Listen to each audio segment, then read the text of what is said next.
Summer, 1898. The Forbidden City stands as it has for centuries, a monument to imperial power and ancient tradition. But within these walls, a young emperor is about to embark on the most ambitious reform program in Chinese history. In just 100 days, he will attempt to transform a dynasty that has ruled for over 2 millennia. His name is Guangxu, and his story is one of vision, betrayal, and the tragic collision between progress and power. By 1898, the Qing dynasty is gasping for breath. Once the most powerful empire on earth, China now bears the wounds of repeated defeats. The Opium Wars have carved away pieces of the nation. Foreign powers control entire sections of Chinese cities. The people cry out for change, but the imperial court remains trapped in centuries of tradition. The Qing dynasty by the 1890s was facing what we call a legitimacy crisis. They had lost wars to Britain, France, and most humiliatingly, to Japan in 1895. The Chinese intellectual class was beginning to ask fundamental questions: how do we survive as a nation? How do we modernize without losing our identity?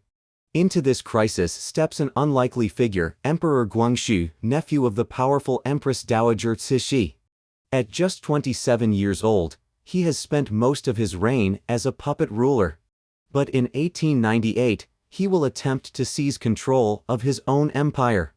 Guangxu's transformation begins with a book. Not an ancient Chinese classic, but a modern work that will change his life forever. Kang Youwei is not a typical Chinese scholar. Born into a wealthy family in Guangdong province, he has spent years studying Western philosophy and political theory. His radical interpretation of Confucian classics argues that change, not stasis, is the natural order of the universe. Kang Youwei was revolutionary in his thinking. He argued that Confucius himself was a reformer, not a conservative. This was explosive because it meant that reform wasn't betraying Chinese tradition, it was fulfilling it. When Japan defeats China in 1895, Kang Youwei organizes over 1,300 scholars to petition the emperor. Their message is simple: reform or die. These words will haunt the next 100 days. What follows is unprecedented in Chinese history. In rapid succession, the emperor issues edict after edict, each more radical than the last. June the 16th, establishment of Beijing University, the first modern university in China. June the 23rd, abolition of the traditional 8-legged essay examination. July the 3rd, promotion of modern agriculture and industry. July the 10th, streamlining of government bureaucracy. The reforms were breathtaking in their scope. They touched every aspect of Chinese society: education, military, economy, government structure. If they had succeeded, China might have followed Japan's path to modernization. But for every reform, there is resistance. The Manchu nobles see their privileges threatened. Conservative officials fear for their positions.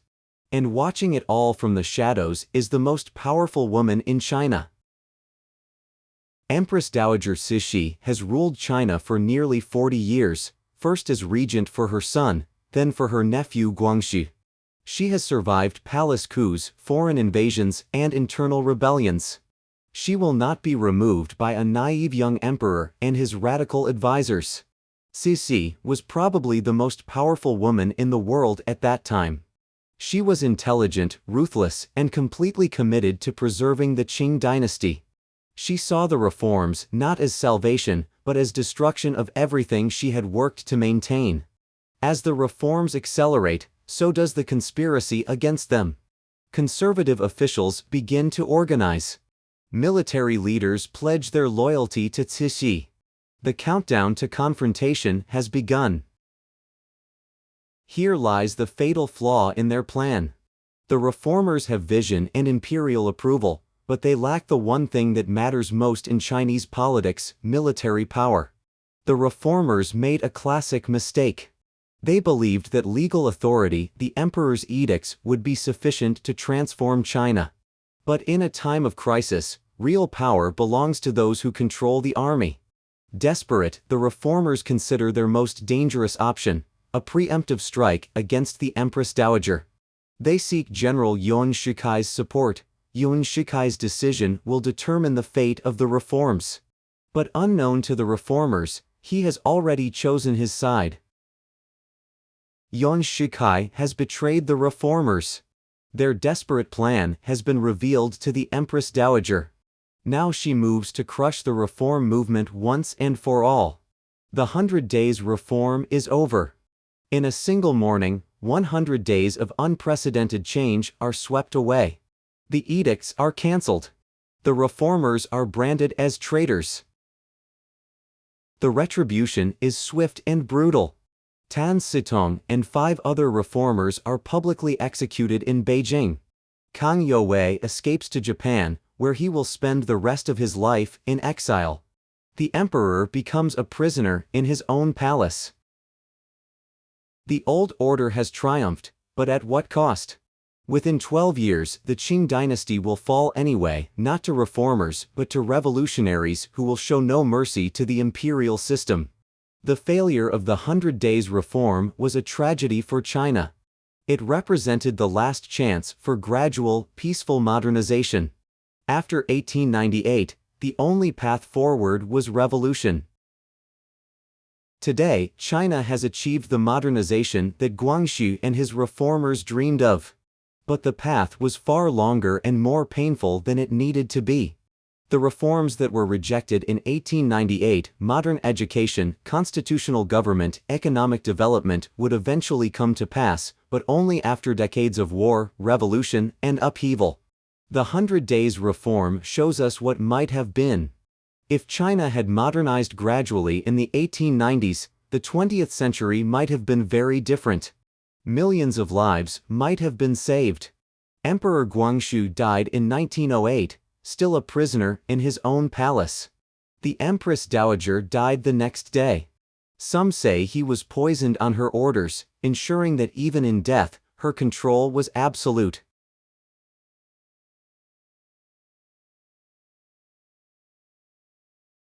Kang Youwei spent 16 years in exile, traveling the world and continuing to advocate for constitutional monarchy. He returned to China in 1914 but never regained his influence. He died in 1927, having witnessed the fall of the dynasty he tried so hard to save. Tan Sitong became a martyr for the reform cause. His execution inspired a generation of Chinese intellectuals to continue the struggle for modernization. His writings became underground classics, passing from hand to hand among those who still believed in the possibility of change. Emperor Guangxu remained under house arrest until his death in 1908. Recent forensic analysis has confirmed that he was indeed poisoned with arsenic, likely on the orders of the Empress Dowager. He was 37 years old. The Qing dynasty fell in 1911, just 13 years after the 100 Days reform. The revolution that brought it down was led by Sun Yat-sen, who had been inspired by the reformers' vision of a modern China. China's path to modernization would take another century, passing through warlordism, Japanese invasion, civil war, and revolution. But the dream that began in those 100 days of 1898, the dream of a strong, modern China taking its place among the world's great powers, that dream finally came to pass. The 100 Days reform failed, but its legacy endures. In the courage of those who dared to imagine a different future, in the sacrifice of those who died for their beliefs, and in the persistence of the Chinese people through decades of struggle, the spirit of reform lived on. Sometimes the greatest victories come not from success, but from the willingness to try, to risk everything for the chance to build something better. The 100 Days reform was both a failure and a beginning, the first chapter in China's long, difficult, but ultimately successful journey to modernity.